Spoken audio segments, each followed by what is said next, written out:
Halo, Assalamualaikum warahmatullahi wabarakatuh. Kita ketemu lagi pada channel Momang Yusuf. Kita akan membahas materi dinamika gerak melingkar. Kali ini kita akan membahas tentang usaha oleh torsi. Misalkan kita punya roda yang bergerak rotasi dengan sumbu rotasi di titik C. Kita punya sebuah roda yang bergerak rotasi dengan sumbu rotasi di titik C. Gaya F yang bekerja pada roda kita ini akan mengerjakan usaha. Kita sudah tahu bahwa usaha tidak lain adalah perkalian antara gaya F dikali dengan perpindahan yang dialami pada partikel tersebut. Jadi bayangkan gaya F yang bekerja pada roda ini, bekerja pada titik ini, dan roda berputar sehingga dalam telang waktu tertentu bagian ini berpindah sejauh delta L, bagian yang tempat bekerjanya gaya F ini berpindah sejauh delta L. Sehingga kita bisa menuliskan bahwa usaha yang dikerjakan oleh gaya F pada saat roda ini berputar untuk bagian ini itu sama dengan F dikali dengan delta L. Definisi dasar usaha pada gerak translasi. Jadi gaya F yang bekerja pada roda kita ini, ketika bagian roda ini berpindah sejauh delta L, maka usaha yang dilakukan adalah F kali delta L. Kita tahu hubungan bahwa delta L di sini itu dihubungkan dengan jari-jari ini, jarak bagian ini ke sumbu rotasi R atau jari-jari, dan sudut yang disapu atau sudut yang dilewati ketika dia berpindah dari sini ke sini, yaitu menempuh jarak sejauh delta L, ini memenuhi hubungan delta L sama dengan R dikali dengan delta theta. Delta theta adalah sudut yang ditempuh ketika titik ini berpindah sejauh delta L. Delta L sama dengan R dikali dengan delta theta. Ini hubungan yang sudah kita kenal pada saat kita membahas tentang kuantitas dasar dari gerak rotasi. Kalau kita substitusikan hubungan ini ke definisi kita tentang usaha sebelumnya ini, maka kita akan peroleh bahwa W sama dengan F kali delta L itu sama dengan F dikali dengan R kali delta theta. Kita substitusikan di sini R kali delta theta. Nah, F kali R ini tidak lain adalah torsi. Kita sudah mengetahui apa itu definisi dari torsi. Jadi F dikali R saya gantikan dia dengan torsi, simbolnya tau, dan delta theta ini sendiri tidak lain adalah perpindahan dari titik ini yang dinyatakan dalam perpindahan sudut karena kita meninjau sebuah gerak rotasi. Jadi usaha yang dilakukan oleh sebuah gaya ketika sebuah benda bergerak berotasi, gaya itu ingat pada sebuah benda yang bergerak berotasi, gaya yang bekerja pada benda tersebut akan menghasilkan torsi. Sehingga usaha yang dilakukan oleh gaya ini pada sebuah benda yang berotasi bisa kita nyatakan dengan torsinya. Jadi gaya F ini menghasilkan torsi yang dinyatakan dengan tau dikalikan dengan perpindahan sudut delta theta ini. Nah, ini identik dengan persamaan kita yang ini, di mana F digantikan oleh tau. Dalam gerak rotasi, peran F dinyatakan oleh torsi, dan perpindahan ini digantikan atau dinyatakan dengan perpindahan sudut. Jadi kita mudah bisa menuliskan persamaan usaha untuk gerak rotasi, yaitu usaha yang dikerjakan oleh torsi ini dikali dengan perpindahan dari benda tersebut, perpindahan sudut. Ini identik dengan persamaan yang sudah kita sebutkan tadi pada gerak translasi. Torsi peranannya sama dengan gaya dalam gerak translasi, perpindahan sudut peranannya sama dengan perpindahan dalam gerak translasi. Jadi kita sudah melihat banyak keserupaan, kemiripan, padanan konsep pada gerak rotasi dengan gerak linear atau gerak translasi. Nah, di dalam gerak translasi, kita mengenal teorema yang menghubungkan antara usaha dan energi kinetik dari benda tersebut. Kita mengenal teorema usaha energi kinetik yang dinyatakan dengan persamaan ini, bahwa usaha sama dengan perubahan energi kinetik benda tersebut. Perubahan energi kinetik itu berarti ada nilai energi kinetik akhir dan ada nilai energi kinetik awal. Jadi ada keadaan akhir dan ada keadaan awal. Energi kinetik, perubahan energi kinetik dari keadaan akhir ke keadaan awal itu yang sama dengan usaha yang bekerja pada benda tersebut. Atau dituliskan secara matematis, usaha sama dengan energi kinetik akhir dikurangi dengan energi kinetik awal dari sistem kita. Nah, usaha ini kita tahu dituliskan secara matematis F dikali dengan perpindahan, F kali delta S, sedangkan energi kinetik dinyatakan dengan 1/2 mVf kuadrat. Ini adalah energi kinetik akhir. Vf ini menyatakan kecepatan akhir dari benda kita dikurangi dengan 1/2 mvi kuadrat. Ini adalah energi kinetik awalnya atau energi kinetik mula-mulanya. VI ini menyatakan kecepatan awal dari benda kita. Nah, setara dengan ini, dalam gerak rotasi, kita tentu juga berharap terdapat teorema usaha energi kinetik. Dan tentu saja hal itu juga betul berlaku dalam gerak rotasi. Jadi dalam gerak rotasi, kita juga bisa memperkenalkan teorema usaha energi kinetik yang berlaku untuk benda yang bergerak rotasi. Usaha kita sudah tahu adalah perkalian antara torsi dengan delta theta ini, perpindahan sudut. Sedangkan energi kinetik kita nyatakan dengan 1/2 I omega F kuadrat. I ini adalah momen inersia. Anda sudah lihat bahwa momen inersia dalam gerak rotasi itu memiliki peran yang sama dengan massa pada gerak translasi. Dan omega ini adalah kecepatan sudut. Omega F berarti kecepatan sudut akhir. Kecepatan sudut dalam gerak rotasi peranannya sama dengan kecepatan linear dalam gerak translasi. Ini adalah suku energi kinetik awal ditandai dengan omega I ini, kecepatan sudut awal dari benda tersebut.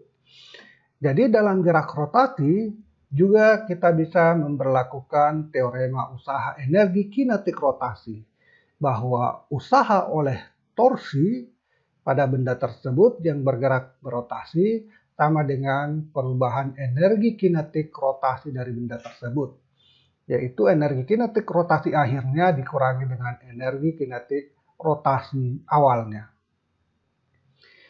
Jadi kita sudah melihat bahwa ada hampir semua kuantitas atau besaran-besaran dalam gerak translasi memiliki padanan peran yang serupa, memiliki kuantitas yang mengemban peran yang sama dalam gerak rotasi.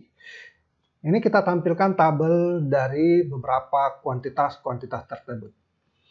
Pada gerak translasi ada perpindahan yang biasa disimbol S, biasa disimbol X, biasa disimbol dengan L.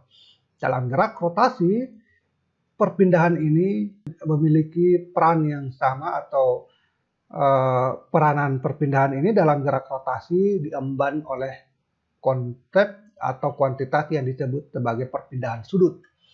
Dalam gerak translasi ada kecepatan, dalam gerak rotasi kita mengenal kecepatan sudut.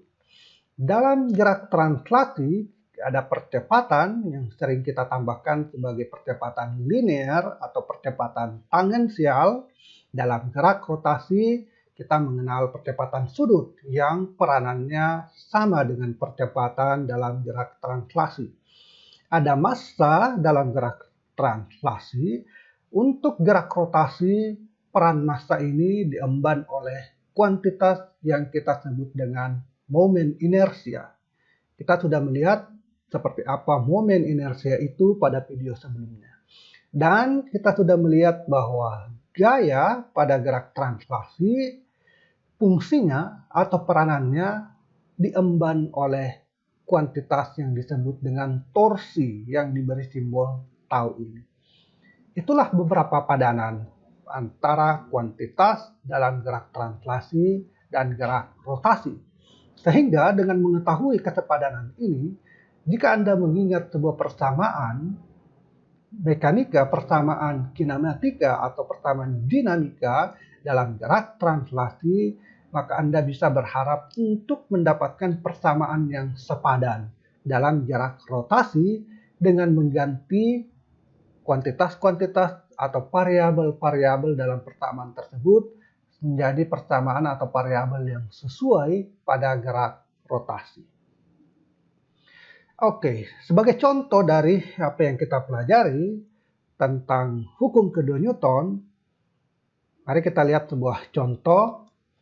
Sebuah roda bermassa 32 kg yang dapat dianggap berupa cincin tipis dengan jari 1,20 meter diputar dengan kecepatan 280 putaran per menit. Putaran roda tersebut harus dihentikan dalam waktu 15 sekon. Pertanyaan bagian A, tentukan kerja yang harus dilakukan untuk menghentikan massa tersebut. Dan pertanyaan B, berapakah daya rata-rata yang diperlukan untuk menghentikan putaran roda tersebut? Bagaimana menyelesaikan soal ini? Anda bisa melihatnya di sini. Oke, kita punya roda bermassa 32 kg yang dapat dianggap berupa cincin tipis dengan jari 1,20 meter. Jadi massa roda kita M sama dengan 32 kg. Jari-jarinya 1,20 meter. R sama dengan 1,20 meter. Kita bisa anggap roda ini berupa cincin tipis dengan jari-jari sebesar 1,20 meter ini. Cincin tipis berarti momen inersianya dinyatakan oleh persamaan I sama dengan massa dikali R kuadrat. Roda ini diputar pada kecepatan 280 putaran per menit. Jadi omega sama dengan 280 putaran per menit. Kecepatan sudut 280 putaran per menit ini kita bisa ubah menjadi radian per detik dengan mengalihkan 280 ini putaran. Untuk satu putaran itu sama dengan 2 pi radian. Jadi kita kalikan dengan 2 pi radian, yaitu jumlah radian untuk satu putaran. Dibagi dengan, karena di sini satuannya menit, kita ingin mengubahnya menjadi per detik, maka kita akan bagi menjadi 60 detik, yaitu 1 sekon sama dengan 60 detik. Ini kita peroleh 280 kali 2 pi radian, bagi 60 detik, kita akan peroleh 28 pi per 3 radian per detik. Jadi kecepatan awal roda kita adalah 280 putaran per menit yang sama dengan 28 pi per 3 radian per sekon. Nah, kita ingin roda ini yang berputar dengan kecepatan awal ini berhenti dalam selang waktu 15 sekon. Dalam selang waktu delta T sama dengan 15 sekon, kita ingin kecepatan roda kita ini berhenti, berarti kita ingin omeganya, omega T sama dengan 0. Di sini omega awal, omega 0, atau omega I di persamaan yang kita tuliskan. Silahkan Anda pilih simbol yang sesuai. Jadi mula-mula kecepatan sudut awalnya omega 0 280 putaran per menit sama dengan 28 pi per 3 radian per detik. Kita inginkan dalam selang waktu 15 sekon ini putaran ini berhenti menjadi 0. Jadi 0 berarti putaran rodanya berhenti. Pertanyaannya adalah yang pertama, berapa kerja yang harus dilakukan untuk menghentikan putaran massa ini, roda ini. Jadi W atau kerja sama dengan berapa. Kemudian pertanyaan yang kedua yang kita akan hitung adalah berapa daya rata-rata. Daya rata-rata, ini kita simbol dengan P. P adalah simbol dari daya, dari kata power. Rata-rata berarti kita berikan garis di atas. Jadi berapa daya rata-rata yang diperlukan untuk menghentikan roda kita ini yang berputar dari kecepatan sudut awal 28 pi per 3 radian per detik, lalu dia berhenti dalam selang waktu 15 sekon. Berapa daya rata-rata yang diperlukan untuk itu?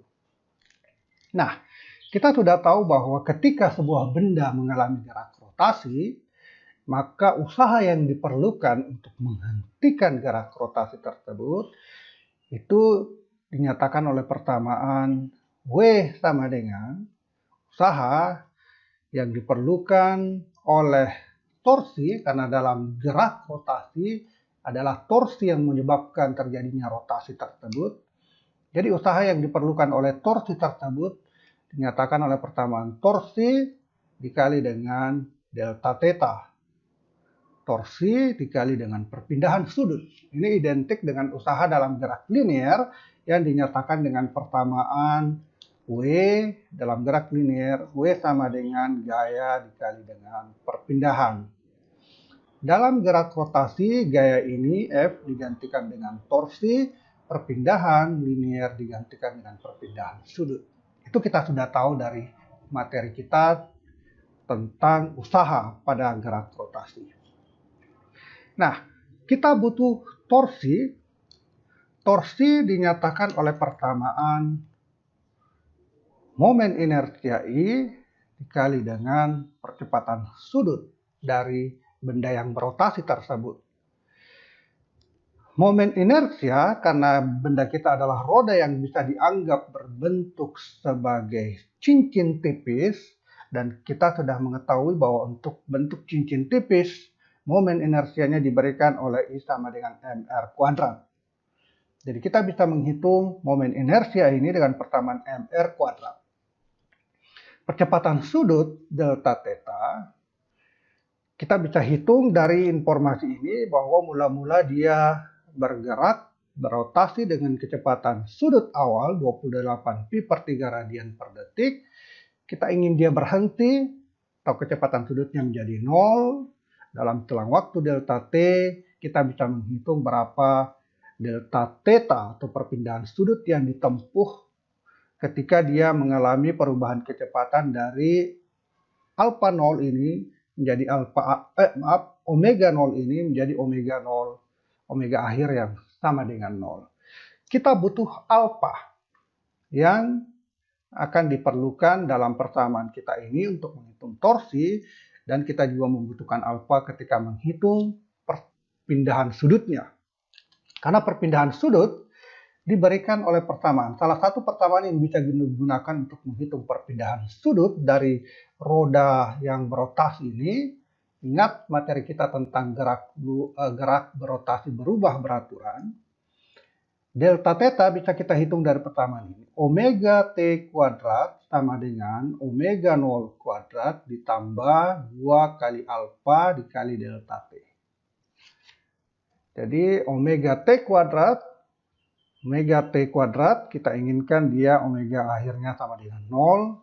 Itu sama dengan omega 0 kuadrat, ada omega 0 diberikan, ditambah dengan 2 kali percepatan sudut dikali perpindahan sudut. Karena kita ingin menghitung perpindahan sudut, berarti persamaan ini kita ubah menjadi delta theta sama dengan omega T kuadrat dikurangi dengan omega 0 kuadrat dibagi dengan 2 kali alfa. Jadi kita butuh alfa atau percepatan sudut, untuk menghitung delta theta, juga untuk menghitung torsi ini. Nah, tentu percepatan sudut mudah kita hitung karena kita tahu bahwa dalam soal kita ini, kita inginkan roda ini berputar dari kecepatan sudut awal 28 pi per 3 radian per detik, berubah menjadi kecepatan sudutnya ini berubah menjadi 0 dalam selang waktu delta T 15 sekon. Ingat, percepatan sudut adalah perubahan kecepatan sudut dalam selang waktu. Jadi kita ingin terjadi perubahan kecepatan sudut dari 28 pi per 3 radian per detik menjadi 0 dalam selang waktu 15 sekon. Berarti kita bisa menghitung berapa percepatan sudut alfa ini. Alfa, percepatan sudut, sama dengan perubahan kecepatan sudut per sekon, delta omega per delta T. Delta omega yang kita inginkan adalah dari keadaan awal ini menjadi keadaan akhir omega T sama dengan 0.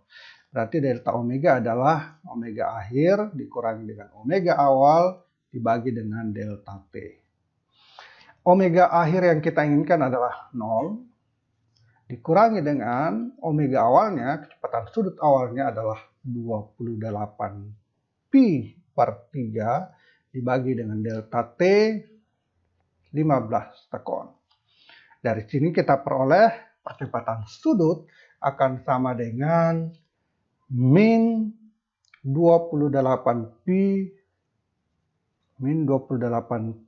per 45 radian per sekon kuadrat. Inilah percepatan sudut yang dialami oleh roda ini.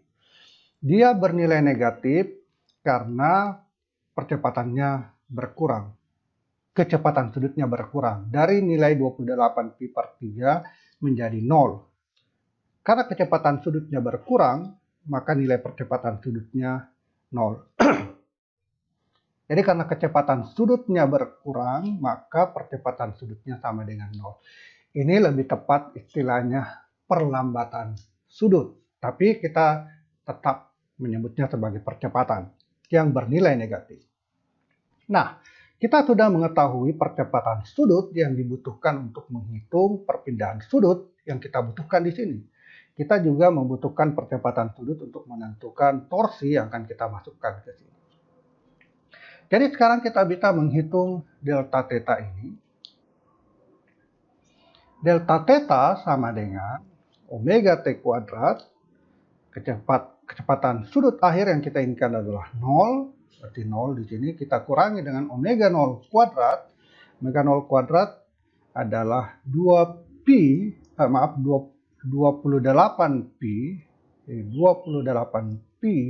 per 3 kuadrat dibagi dengan 2 kali alfa. Alfanya sudah kita dapatkan 28 pi per 45. Minus 28 pi per 45. Nah, kalau kita hitung persamaan ini, delta theta, kita akan mendapatkan nilai delta theta kira-kira sebesar 70 pi. Jadi kita selesaikan ini. Ini ada 28 pi per 3 berpangkat 2. Sini ada minus 28 pi per 45. Tapi 45 ini kita bisa ubah menjadi 3 dikali 15. Sehingga di sini akan hilang 28 pi per 3. Di sini ada 28 pi per 3 dikali dengan 15. Nanti Anda selesaikan ini, kita akan peroleh delta theta sama dengan minus 70 pi. Jadi delta theta sudah kita dapatkan sebesar minus 70 pi untuk kita masukkan ke sini. Sekarang kita butuh torsi untuk menghitung W. Torsi kita hitung dari persamaan ini. Jadi torsi sama dengan momen inersia roda kita dikali dengan alfa. Momen inersianya dinyatakan oleh persamaan ini, jadi saya gantikan ini dengan mr kuadrat dikali dengan alfa. Alfanya adalah nilai yang kita sudah peroleh di sini. Jadi kalau kita masukkan, torsi ini akan sama dengan massa roda adalah 32,0 kg dikali dengan jari-jarinya adalah 1,20 di pangkat 2 dikali dengan kecepatan sudut minus 28 pi per 45. Jika kita hitung, tidak bisa menggunakan kalkulator untuk menghitungnya, di mana pi ini nilainya 3,14, jadi pi ini sama dengan 3,14, kita akan peroleh torsi sebesar sekitar minus 90 Newton meter. Inilah nilai torsi yang bekerja pada roda kita ini yang massanya 32 kg dan jari-jarinya 1,2 meter. Di mana roda kita ini kita anggap sebagai cincin tipis. Jadi torsinya min 90 Newton meter. Sedangkan perpindahan sudutnya adalah 70 pi. Kita masukkan ke persamaan ini untuk menghitung berapa usaha yang diperlukan. Jadi sekarang kita dengan mudah bisa menghitung usaha sama dengan torsi dikali delta theta atau perpindahan sudut. Torsinya adalah min 90 dikali dengan perpindahan sudutnya adalah 70 pi. 70 pi kita peroleh dengan mengalihkan ini sangat mudah, kita akan dapatkan nilainya 6.300 pi joule. Satuan dari usaha adalah joule. Pi ini adalah sebuah bilangan nilainya 3,14. Kalau kita kalikan 6.300 dikali 3,14, kita akan peroleh nilai min 19782 joule. Atau dalam notasi saintifik yang dalam bentuk pangkat, ini bisa kita tuliskan min 1,98 kali 10 pangkat 4 joule. Inilah usaha yang diperlukan oleh torsi yang bekerja pada roda ini untuk menghentikan roda kita dari putaran awal 28 pi per 3 radian per sekon menjadi 0. Usaha yang diperlukan sebesar 1,98 kali 10 pangkat 4 joule. Pertanyaan bagian A sudah kita jawab. Sekarang pertanyaan bagian B, berapa daya rata-rata yang diperlukan? Daya rata-rata adalah besarnya usaha yang diperlukan, besarnya energi yang diperlukan per selang waktu T. Jadi yang kita maksudkan dengan daya rata-rata, P rata-rata ini sama dengan besarnya energi yang diperlukan per selang waktu delta T. Energi yang dimaksud di sini adalah tentu saja energi yang dibutuhkan untuk menghentikan putaran roda ini dari kecepatan awal 28 pi per 3 radian per detik. Jadi dari kecepatan awal 28 pi per 3 radian per detik menjadi 0. Kita tahu usaha yang diperlukan adalah 1,98 kali 10 pangkat 4 joule. Untuk menghitung berapa daya rata-ratanya atau berapa energi per satuan waktu yang diperlukan untuk menghentikan putaran roda ini, tentu kita bisa menggunakan persamaan ini. Karena daya rata-rata adalah besarnya energi yang diperlukan untuk menghentikan putaran roda ini per selang waktu delta T. Energi yang diperlukan untuk menghentikan putaran roda ini itu sama dengan usaha yang sudah kita hitung pada bagian A. Jadi kita bisa menghitung daya rata-rata bagian B, daya rata-rata P sama dengan W per delta T. Energi yang diperlukan untuk melakukan usaha untuk menghentikan roda tersebut dibagi dengan selang waktu. Tentu energi yang diperlukan untuk menghentikan putaran roda tadi sama dengan usaha yang kita perlukan untuk menghentikannya. Usahanya tadi kita sudah hitung sebesar 1,98 kali 10 pangkat 4 1,98 kali 10 pangkat 4 Joule usaha yang diperlukan dibagi dengan selang waktu yang diperlukan untuk menghentikannya itu adalah 15 sekon. Berarti usaha dibagi dengan 15 sekon, kita peroleh nilai sebesar 1,32 kali 10 pangkat 4 Joule per sekon. Pangkat 3, 1,32 kali 10 pangkat 3 Joule per sekon. Joule per sekon adalah watt, sehingga ini bisa kita tuliskan 1,32 kali 10 pangkat 3 watt. Inilah daya rata-ratanya. Daya rata-rata bernilai negatif menunjukkan bahwa kita perlu mengeluarkan energi untuk menghentikan nilai tersebut, untuk menghentikan roda yang berputar tersebut.